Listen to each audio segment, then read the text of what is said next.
சில வருஷங்களுக்கு முன்பதாக பிலிப்பைன்ஸ் தேசத்தினுடைய ஒரு முக்கியமான பட்டணங்களில் ஒன்றில் ஒரு நாள் ஒரு மாலை நேரத்தில் ரேடியோவில் அதிர்ச்சி தருகிற ஒரு செய்தி ஒளிபரப்பாகியது. ஸ்தோத்திரம். அந்த செய்தியை ஆரம்பிக்கும் போதே இப்படித்தான் ஆரம்பித்தார்கள். நீங்கள் பயப்படுகிற நபராக இருந்தால் இந்த செய்தியை கேட்காமல் நேரடியாகவே ரேடியோவை நிறுத்திவிடுங்கள். நீங்கள் தைரியம் உள்ளவர்களாக இருந்தால் இந்த செய்தியை கேளுங்கள் என்று ஒரு முன்னுரையுடன் அடுத்த 45 நிமிடங்களுக்கு அந்த செய்தியை ரேடியோ நிலையம் ஒளிபரப்பாகியது. ஒரு வாரத்துக்கு முன்பதாக சந்தேகப்படத்தக்க இடத்திலே, சந்தேகப்படத்தக்க நேரத்திலே கிளாரிடா என்ற ஒரு வாலிப பெண் நின்று கொண்டிருக்கிறார். போலீசார் அவரை பிடித்து சிறைக்கு கொண்டு வருகிறார்கள். அவள் யார், என்ன செய்கிறாள் என்று போலீசார் விசாரித்துக் கொண்டிருக்கும் பொழுது, விசாரணை நடைபெற்றுக் கொண்டிருக்கும் போதே அந்த பெண் காணக்கூடாத ஆவிகளால் தாக்கப்பட்டாள். திடீரென்று பார்க்க முடியாத ஒரு அசுத்தாவிகள் அந்த பெண்ணை தாக்குகிறது. இது சிறைச்சாலைக்குள் நடந்த ஒரு காரியம். 2 பேர் தன்னை துன்புறுத்துவதாக இந்த பெண் சொல்லுகிறார். 7 அடி உயரம் கொண்ட கருப்பு நிறத்துடன் தாடி மீசை அதிகமாக வளர்த்து கொண்ட ஒரு மனிதன் தன்னை அதிகமாக தாக்கிக் கொண்டே இருப்பதாக இந்த பெண் அந்த இடத்துல சொல்லுகிறார். 1/2 மணி நேரத்துக்கு அவளுடைய கன்னத்தில் ஓங்கி ஓங்கி அடித்தானாம். அடுத்து 3 அடி உயரம் உள்ள மற்றொரு குள்ளமான ஒரு மனிதன் பின்பதாக இருந்து என்னை குத்துவதாக இந்த பெண் சொல்லுகிறார். ஸ்தோத்திரம். இந்த மறைமுக ஆவிகள் தாக்கப்பட்ட இந்த கிளாரிடா என்ற பெண்ணுடைய கன்னங்கள் வீங்க ஆரம்பிக்கிறது. போலீசாருக்கெல்லாம் ஆச்சரியம். அவள் தனியாக தான் நிற்கிறாள். அவளை சுற்றி யாரும் இல்லை. ஆனால் முன்பதாக ஒரு 6 அடி மனிதன், பின்பதாக ஒரு 3 அடி குள்ளமான மனிதன் அவளை தாக்கிக் கொண்டு கன்னங்கள் வீங்குகிறது. மூக்கிலே ரத்தம் வருகிறது. சரீரத்தினுடைய காயங்கள் அந்த இடத்துல விகாரமாக இருக்கிறது. விழிகள் பிதுங்குகிறது. அவளுடைய சரீரம் பலூன் போல உப்பியதா. அடுத்த 1/2 மணி நேரம் தாக்குதலுக்கு பின்பதாக கீழே விழுந்து மயக்கம் அடைந்து விடுகிறார். ஸ்தோத்திரம். இந்த கிளாரிடா இந்த பெண்ணுக்கு ஹிஸ்டீரியா என்ற ஒரு வியாதியால் பாதிக்கப்பட்டிருப்பாள் என்று நினைத்து டாக்டர்கள் சிகிச்சை அளிக்கிறார்கள். ஆனால் பலன் இல்லை. மனநோய் மருத்துவர்கள் வந்து அவளுக்கு அநேக சிகிச்சை கொடுக்கிறார்கள். கொஞ்சமும் பலன் இல்லை. 10,000 நோயாளிகளுக்கு வைத்தியம் செய்து வெற்றி கண்ட ஒரு பெண் மருத்துவர் வந்து 1 வாரம் அவளை கேர் எடுத்து சிறைச்சாலைக்குள்ள இருந்து அவளுக்கு ட்ரீட்மெண்ட் கொடுக்கிறார்கள். ஒரு பலனுமே இல்லை.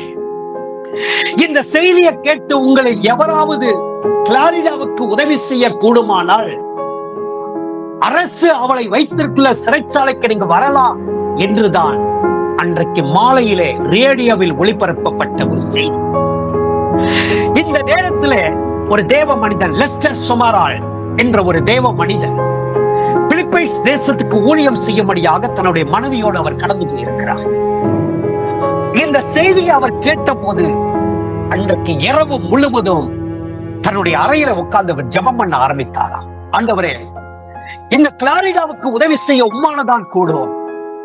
நீர் ஏதாவது செய்ய மாட்டீரா என்று சொல்லி இரவு முழுவதும் அந்த கிளாரிடா என்ற பெண்ணுக்காக அவர் ஜெபம் பண்ணி கொண்டே இருக்கிறார். ஆண்டவர் அதிகாலையின் நேரத்திலே இந்த லெஸ்டர் சொமரால் என்ற தேவ மனிதனோடு கர்த்தர் பேச ஆரம்பித்தார். மகனே, உனக்கு நான் ஆவியின் வரங்களை கொடுத்திருக்கிறேன். இந்த மகளை விடுதலை செய்ய உன்னால் கூடும். இந்த மகளை விடுதலை செய்வதற்கு ஆவியின் வரங்களை கொண்டு தேவ தூதர்களை நான் பயன்படுத்துவதில்லை. உன்னை போன்ற தேவ மனிதர்களை தான், உன்னை போன்ற தேவ விசுவாசிகளை தான், இன்னைக்கு இந்த சத்தத்தை கேட்டுக் கொண்டிருக்கிற உங்களை போன்ற விசுவாசிகளை தான் ஆண்டவர் பயன்படுத்த விரும்புகிறார் என்று சொல்லி ஆண்டவர் லெஸ்டர் சொமராலோடு கர்த்தர் பேசுகிறார். உடனே நேரா அந்த சிறைச்சாலைக்கு போகிறார். அனுமதி கிடைத்தது. சிறைச்சாலைக்குள் சென்று கிளாரிடாவை சந்திக்கிறார். இந்த தேவ மனிதன் அந்த பெண்ணை பார்த்து கொண்டிருக்கும் போதே திடீரென்று மறைந்திருந்த ஆவிகள் வெளியில வர ஆரம்பிக்கிறது. ஸ்தோத்திரம். இந்த பெண்ணை தாக்கிக் கொண்டே இருக்கிறது. இந்த பெண் அலறி துடிக்க ஆரம்பிக்கிறாள். கொஞ்ச நேரத்தில் மயக்கம் அடைந்து விழுந்து விட்டாள். உடனே அந்த சிறைச்சாலைக்குள் இருந்த சிற்றாலயத்துக்கு அந்த பெண்ணை கொண்டு போய் படுக்க வைத்து இந்த தேவ மனிதன் லெஸ்டர் சுமாரால் பாரத்தோடு ஜெபிக்க ஆரம்பித்தாராம். ஆண்டவரே, உம்முடைய வல்லமை அனுப்பி கர்த்தர் விடுதலையாக்கும் என்று சொல்லி 10 பத்திரிகை நிருபர்கள் 10 கேமராக்களை அந்த பெண்ணுக்கு நேராக வைத்துக் கொண்டு பார்த்து கொண்டே இருக்கிறார்கள். உலகம் முழுவதும் அந்த காட்சிகள் ஒளிபரப்பாய் கொண்டு இருக்கிறது. தேவ மனிதன் பரிசுத்தாவிக்குள் நிறைந்து ஜெபம் பண்ண ஆரம்பித்தாரா. இந்த கிளாரிடாக்குள் இருந்த பிசாசு பேச ஆரம்பிக்கிறது. தேவ ஊழியனே, இந்த சிறைச்சாலையை விட்டு நீ வெளியே போ.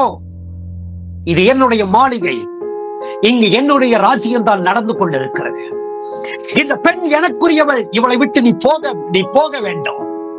நான் இவளை விட்டு போக மாட்டேன். நீ இந்த இடத்தை விட்டு போய்விடு என்று சொல்லி கத்த ஆரம்பித்தது. இந்த தேவ மனிதன் லெஸ்டர் சுமாரால் நிதானத்தோடும் அதிகாரத்தோடு இந்த பிசாசை கடிந்து கொண்டாரா. இந்த கிளாரிடாவை இயேசு கிறிஸ்து நேசிக்கிறார். இந்த கிளாரிடாக்காக சேர்ந்து இயேசு கிறிஸ்து தன்னுடைய ரத்தத்தை சிந்தினார். இந்த கிளாரிடாவின் சரீரம் இயேசு கிறிஸ்துடைய தேவாலயமாக இன்று மாறப்போகிறது. இன்றைக்கு இவளுக்கு விடுதலை கொடுக்கத்தான் இயேசு கிறிஸ்து என்னை அனுப்பி இருக்கிறார். இவளுக்குள் ஆளுகை செய்கிற அசுத்தாவிகளே, இவளை விட்டு இயேசுவின் நாமத்தினால் வெளியே போய் என்று சொல்லும் போது மறுபடியும் இந்த பிசாசு பேசினதா. பல ஆண்டுகளாக இவளுக்குள் நான் வாசம் பண்ணி கொண்டிருக்கிறேன். இவளுடைய செயல்கள் என்னுடைய நண்பர்களுக்கெல்லாம் பிடித்து விட்டது. நாங்கள் அநேகராய் இவளுக்குள்ள இருக்கிறோம். தயவு செய்து என்னை நீ விரட்டி விடாதே. தயவு செய்து நீ போய்விடு என்று சொல்லி தேவ ஊழியக்காரரை கெஞ்ச ஆரம்பித்ததா. இந்த ஊழியக்காரர் பரிசுத்த ஆவியில நிரம்பி ஆண்டவர் கொடுத்திருக்கிற வரங்களை செயல்படுத்தி ஜெபிக்க ஆரம்பித்தாராம். சில வினாடிகள்ல அந்த ஆவி அவளை விட்டு வெளியே ஓடினது. சில வினாடிகள் அவள் மயக்கமடைந்து கீழே விழுந்தாள். மறுபடியும் மயக்கம் தெளிந்து நிகழ்ந்த உடனே இந்த கிளாரிடாவை பார்த்து இந்த ஊழியக்காரர் பேசினாரா. ஸ்தோத்திரம். உன்னை பிடித்திருந்த அந்த அசுத்தாவிகள் எந்த வழியாக ஓடினது? இப்படி கேட்ட உடனே அவள் சொன்னாராம், ஜன்னல் பக்கம் கையை காட்டி இந்த ஜன்னல் வழியாக ஓடினது என்று சொன்னாராம். சொன்ன அடுத்த வினாடி அந்த ஆவிகள் மறுபடியும் உள்ளே வந்து விட்டன. ஸ்தோத்திரம். வெளியில போன ஆவிகள் ஏன் திரும்ப வந்தீர்கள் என்று சொல்லி இந்த தேவ மனிதன் கேட்கிறான். உடனே இந்த ஆவிகள் சொன்ன பதில் இந்த தேவ மனிதனுக்கு ஆச்சரியமாக இருந்ததா. அவள் அசுத்தமாக இருக்கிறாள் என்று சொன்னார்களா. ஸ்தோத்திரம். எங்கே அசுத்தம் இருக்கிறதோ, எங்கே உலகம் இருக்கிறதோ, அங்கே அசுத்தாவிகள் நிச்சயமாக வந்து குடியிருக்குமா. ஸ்தோத்திரம். உடனே லூக்கா 8ஆம் அதிகாரம் 2வது வசனத்தை இந்த ஊழியக்காரர் கோடிட்டு அந்த பிசாசோடு பேச ஆரம்பிக்கிறார். ஸ்தோத்திரம். 7 பிசாசுகள் பிடித்திருந்த மகதலேனா மரியாள் அசுத்த வாழ்க்கை தான் தொழிலாக கொண்டிருந்தாள். அவளுடைய வாழ்க்கை முழுவதும் அசுத்த வாழ்க்கை தான். ஸ்தோத்திரம். ஆனால் அவளுக்குள்ள இருந்த 7 பிசாசை இயேசு கிறிஸ்து துரத்தி அவளை ஒரு ஊழியக்காரியாக மாற்றினார். இது உனக்கு தெரியாதா? இந்த கிளாரிடாவையும் இன்று முதல் இயேசு கிறிஸ்து இவளுக்குள்ள இருந்த எல்லா அசுத்தத்தையும் அவருடைய ரத்தத்தினால கழுவி இவளையும் ஊழியக்காரையாக மாற்றப் போகிறார். இயேசுவின் நாமத்தினால இவளை விட்டு புறப்பட்டு போய் என்று சொன்ன போது அந்த ஆவிகள் அவளை விட்டு புறப்பட்டு போனதா.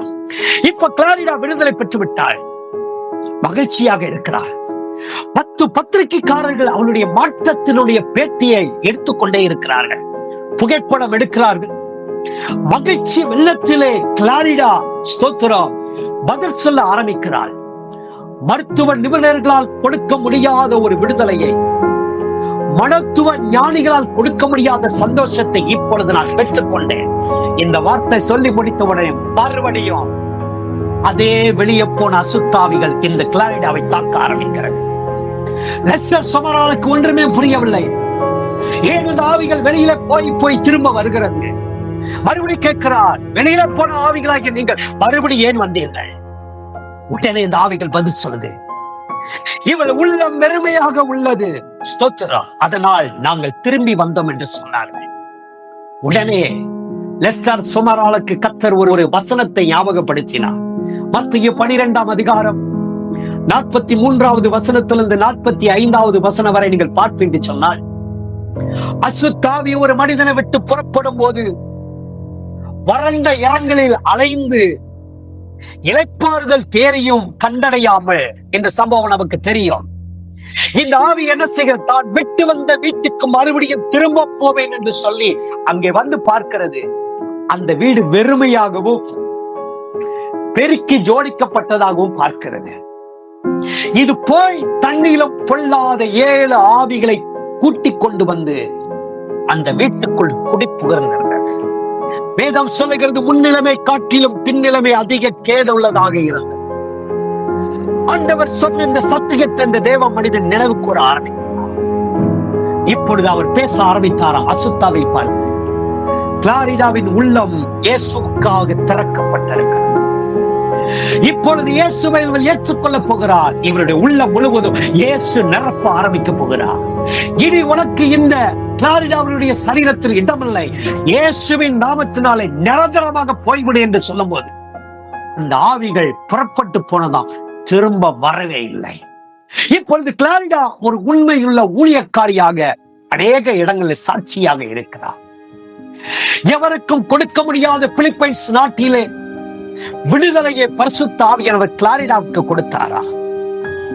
ஆவியின் வரங்களை பெற்றுக்கொண்ட இந்த லெஸ்டர் சொமாரால் என்ற தேவ மனிதன் மூலமாக தான் இந்த விடுதலை கிடைத்தது.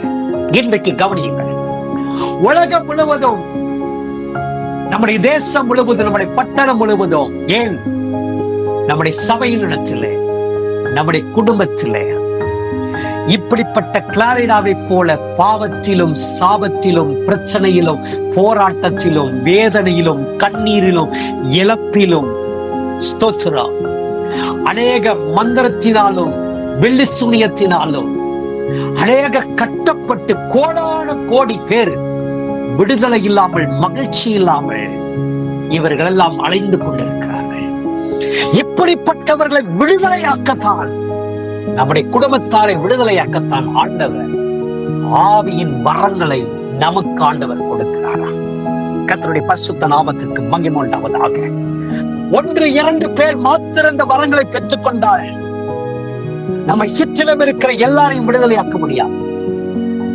இயேசுவை இரட்சகராக ஏற்றுக்கொண்ட நாம், நம்முடைய குடும்பத்தின் பின்னணியில் அநேக ரட்சிக்கப்படாமல் இருக்கிறார்கள். அவர்களுக்கு மத்தியிலே இயேசுவுக்காக வைராக்கியமா வாழ்கிற நாம் 2 பேர், 3 பேர், 4 பேர் இந்த ஆவியின் வரங்களை பெற்றுக் கொண்டிருந்தால் முதலாவது நம்முடைய குடும்பத்தார் ரட்சிக்கப்படுவார்கள்.